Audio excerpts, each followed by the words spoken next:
তো এভরিওয়ান, তোমরা কেমন আছো? আশা করছি ভালোই আছো। আমিও তো অনেক ভালো আছি।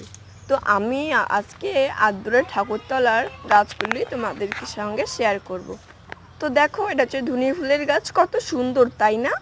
আমি অনেক সুন্দরভাবে লাগিয়ে দিয়েছি। এটা হচ্ছে কাঁচার গাছ, এটা শাকও খাওয়া যায়, অনেক কিছুই খাওয়া যায়। তো দেখো, এখানে অনেক কিছু গাছই লাগিয়েছি আমি আর কি।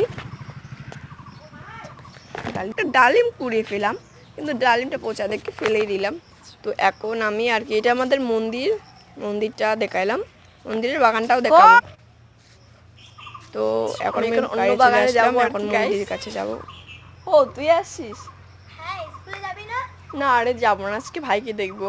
তো ভাই এখন ঠাকুরদা দেখছে, তাই ভাবছি একটু ভিডিওটা করে নিই। হাই করে দে। তো আমার পিসিকে সবাই সাপোর্ট করবে, একে আবার এগিয়ে রাখবে। এ কিন্তু আর কিছুদিন পর গন্ডল ফ্লেভার পেয়ে যাচ্ছে। গন্ডল ফ্লেভার বলতে হয় না, কষ্ট হয় না কি। গোল্ডেন, তোর 1 লাখ হয়ে গেছে। এই ফুলটা দেখো কত সুন্দর। এটা আমি অনেক দিনে লাগিয়েছি, আগের বছরে। এবারে কত সুন্দর হয়েছে, সুন্দর দেখা যায় তাই না? তো এটা হচ্ছে আমাদের মন্দিরের পাশের বাগান, কত গাছ আছে। আর তোরে আমাকে একটু ভিডিও করে দিবি, ভিডিও করার জন্য চলে আসে। আর ওগুলো আমি কিছু মাটিতে গেড়েছি, আর এই গাছগুলো আমাকে খুবই ভালো লাগে, তাই আমি গেড়েছি দাদুবাড়ি থেকে এনে। কেমন হচ্ছে কেমন কাছে নাও,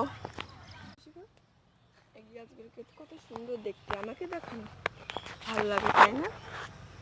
খুবই সুন্দর কিন্তু। আর এই কানেরগুলো, এগুলো বড় হয়ে গেছে।